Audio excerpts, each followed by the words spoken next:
kapalaran.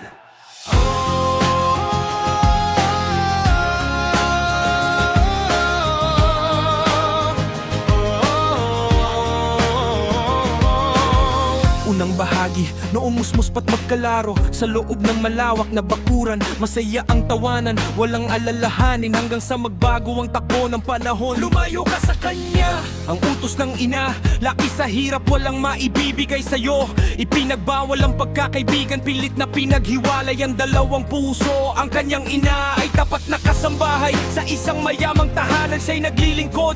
Ang amoy kilala sa buong mundo, mayaman, marangal at puno ng pagtingin. Nagmahal siya sa dalagang lingkod. Nang malaman itong siya'y nagdadalang tao, pusong puno ng pangako, nais pakasalan upang mabigyan ng maayos na kinabukasan.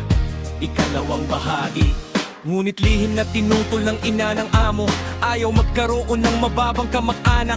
Binayaran at pinilit ang dalaga upang lumayo, mawala at wag na magpakita. Dinala siya sa malayong probinsya, malayo sa syudad, malayo sa kanyang iniibig. Nang magbalik ang mayamang binata, wala na ang kanyang minamahal, tila naglaho. Durog ang puso, walang tigil ang paghahanap. Saan man panig ng bansa ay tinunton, ngunit lingid sa kanyang kaalaman, ang kanyang sariling ina ang may pakana. Sa liblib na lugar, isinilang ang bata, lumaking matatag, sanay sa hirap ng buhay. Hindi alam kung sino ang tunay na ama, tanging pagmamahal ng ina ang kanyang sandala.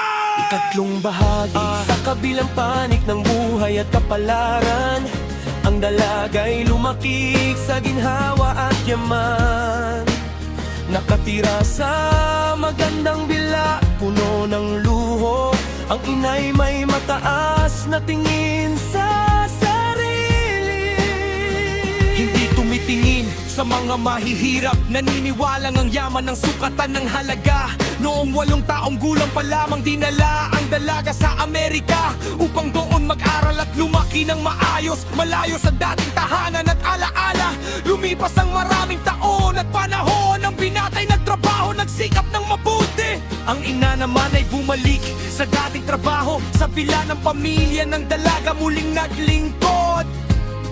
Ika-4 na bahagi, sa ibang lupain, hindi sinasadyang magtagpo ang dalawang pusong dati magkalaro. Hindi na nakikilala ang mukha ng isa't isa, ngunit tila may hatak ang kanilang mga damdamin. Nagkakilala, nagpalitan ng ngiti at kwento, unti-unting nahulog ang loob sa isa't isa. Nang bumalik sila sa sariling bayan, mas lalong tumibay ang kanilang pagsasama. Ngunit nang makita ng ina ng dalaga ang lalaking kanyang kasintahan, galit ay sumitla, puno na panghuhusga. Isa ka lamang dukha, walang halaga. Walang pakikinig sa paliwanag o katotohanan. Ipinatawag ang mga tauhan upang bugbugin ang binatay na saktan, hindi lang sa katawan, kundi lalo sa panghuhusga ng taong hindi nakaalam. Ikalimang bahagi, sa gitna ng pangapi at pagdurusa, dumating ang isang lalaking may autoridad. Nang katagal nang naghahanap ng kanyang inibig, ang tunay naman ang binata sa wakas ay natagpuan. Nakita ang sugatang anak at ang kanyang ina, narinig ang buong kwento ng nakaraan. Ang katotohanang matagal lang itinago, sa harap ng lahat ay buong ibinunyag. Isa ang aking anak, tagapagmana ng lahat ng yaman, kapangyarihan at pangalan ng angkan. Ang kumpanyang pinapasukan ng inang dalaga at pinagtatrabahuhan ng kanyang mga magulang ay pag-aari ng pamilya ng binata. Huling bahagi, nang marinig ito, namutla ang ina ng dalaga, puno ng takot at matinding kahihiyan. Ang kanyang kinikilalang mayaman at mataas ay siya ring hinarap at pinapinang wala awa. Ngunit sa halip na gunanti at parusahan, ang binatay nagsalita ng may kalmadong puso.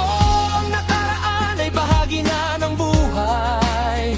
Ang pag-ibig ko sa inyong anak ay higit pa sa yaman. Ibinigay ang kapatawaran ng buong puso, nawala ang hadlang, nawala ang pagkiling. Ang lihim ng kapalaran ay sa wakas na hayag. Ang dating magkalayo, ngayon ay magkasama. Ang yaman ay dumating sa tamang panahon upang patunayang hindi ito sukat ang halaga sa pag-ibig na wagas at tapat. habang panahon.